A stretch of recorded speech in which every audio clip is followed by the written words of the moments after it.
Hello and welcome to China Focus. I'm Shelley Zhang. When you hear the words journalist in China, what do you think of?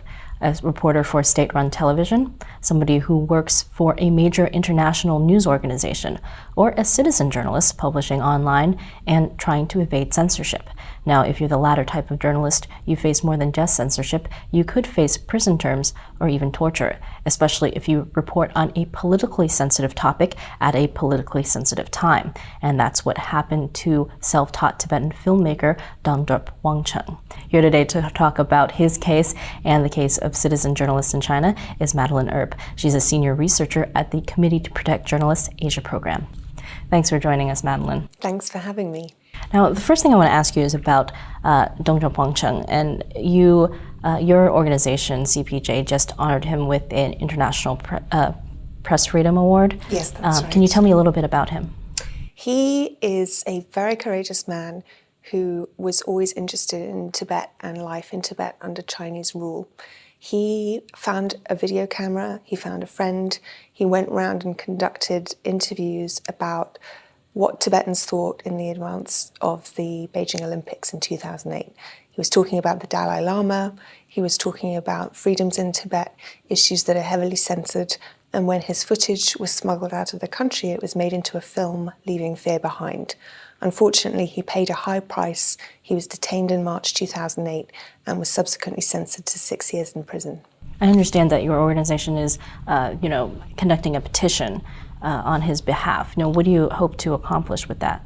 We're calling on the Chinese leadership to release him and also to allow freedoms in Tibet for journalists like him who are trying to report on the reality of the situation on the ground, because foreign journalists aren't able to get in. So we really rely on these voices, and to have them so extremely punished for what they're doing sends a warning message to others in Tibet, and it sends a very concerning message about what China thinks of ethnic minority voices. And do you expect the petition to get a response from the Chinese leadership? The ideal response would be for Dhondup Wangchen to be released on medical grounds.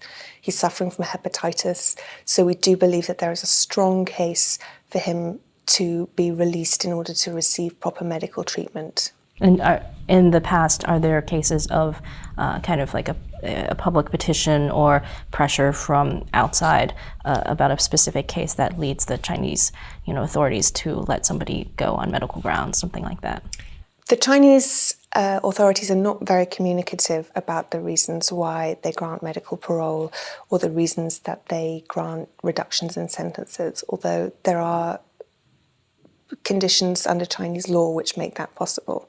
What we would say is that this is a unique opportunity in China. They're ushering in new leaders, and we hope that they'll be receptive to a huge chorus of international attention on this issue. So one of the things that was mentioned on CPJ's website in terms of Dhondup Wangchen that I found interesting is that he was the first person in Tibet to be actually imprisoned for reporting. Is that right? That's right, and that's one of the reasons why we think he's such an important case. He was detained at the time when rioting was breaking out in Tibet in March 2008. But he wasn't detained as a result of that riots. He was detained independently as a result of his film, which was looking at the kind of tensions which led to that explosion of violence. So he was someone who was very aware that the situation was worsening and that the people in Tibet needed an outlet to express themselves. Now, obviously, the fact that he was detained is a sign that the Chinese authorities also recognized that this was a very contentious issue and that they were not willing to listen to those voices. What's happened in the aftermath of those riots is that the number of ethnic minority journalists, Tibetans particularly, but also Uyghurs in the Xinjiang Uyghur Autonomous Region, the number of citizen journalists from those areas in prison in China has risen every year. So do you have statistics on the number of imprisoned journalists in China right now? We actually conduct our census on December 1st of every year. So we are, in the next 2 days, gathering the final tally, and we'll be releasing a report early next month, which will give you the absolute final details on how many journalists we consider we've confirmed in Chinese detention. What I can say about the difference between last year and this year so far is that the trend is continuing. We had over half the journalists imprisoned in China last year were from ethnic minority groups, and I believe that's going to be the case again this year. We had 10 Tibetans in jail last year, and I think the number has gone up again. So is it that more ethnic minorities are talking about sensitive topics, that's why they are kind of a higher proportion compared to the population of the imprisoned journalists? Interestingly, what we're seeing this year is that the net is widening.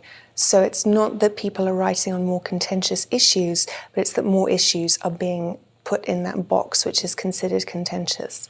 So, for example, there are a number of cultural figures this year in Tibet, including singers, poets, and entertainers who are now being brought in for talking about Tibetan language issues or trying to promote Tibetan language education.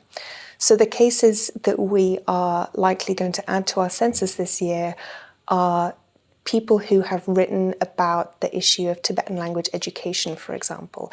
It seems that these cultural issues now fall in the same bracket as the political issues that were previously the reason that people were targeted.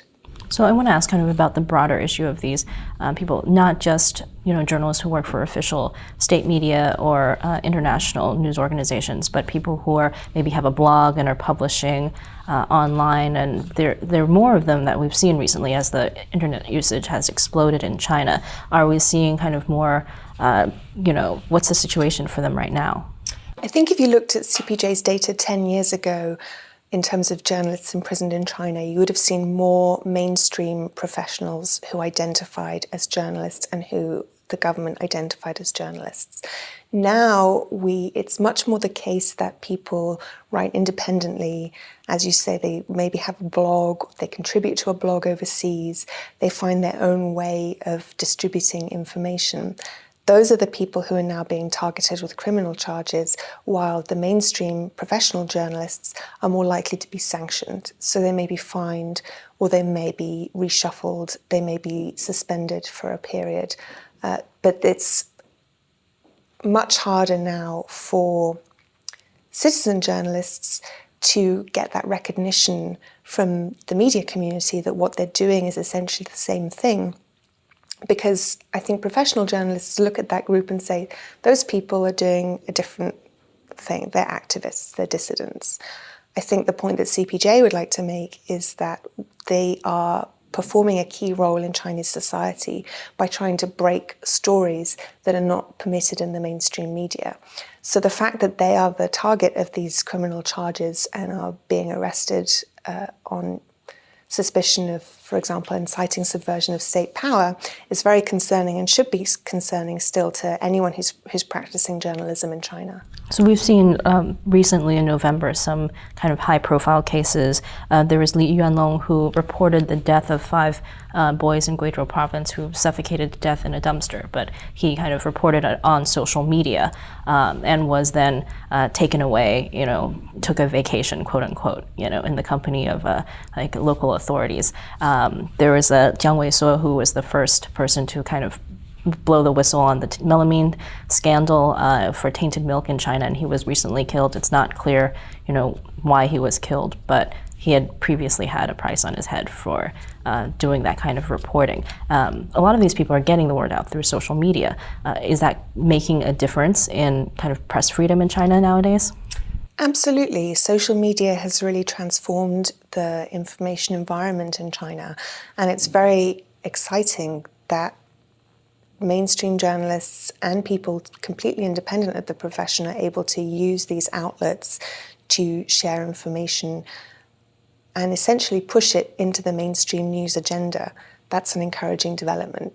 What's concerning is that while the mainstream media is not the most admired source of information on these breaking news scandals, you get a proliferation of rumor and a lot of mistrust and a lot of essentially negative feeling around these stories.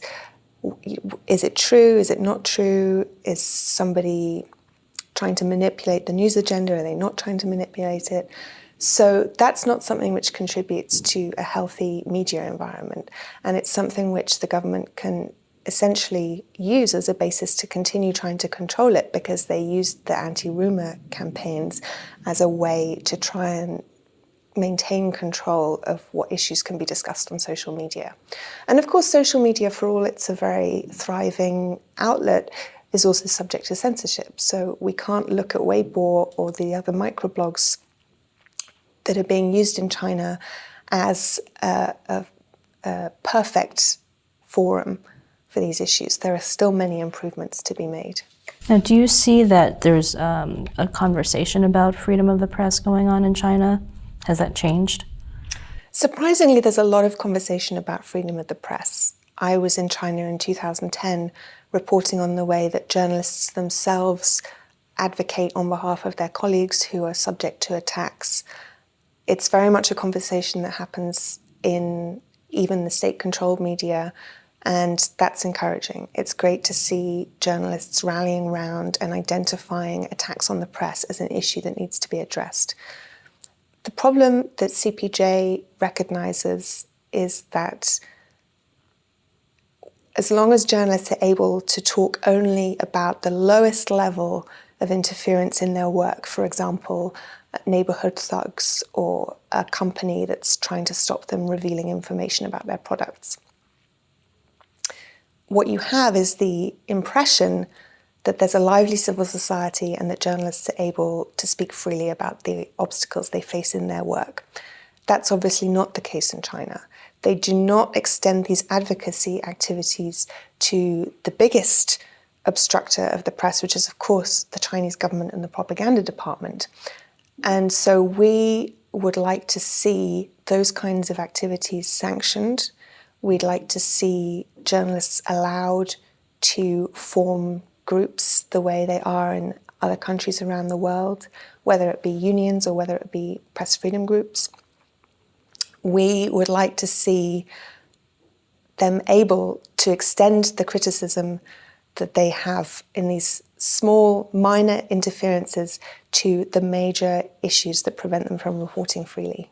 All right. Well, thank you so much, Madeline, for coming here today to talk about this issue. And thank you for watching. For more information on CPJ and their petition for Dhondup Wangchen, you can visit the website on your screen. And for more on this and other topics in China, continue watching us at ntd.tv.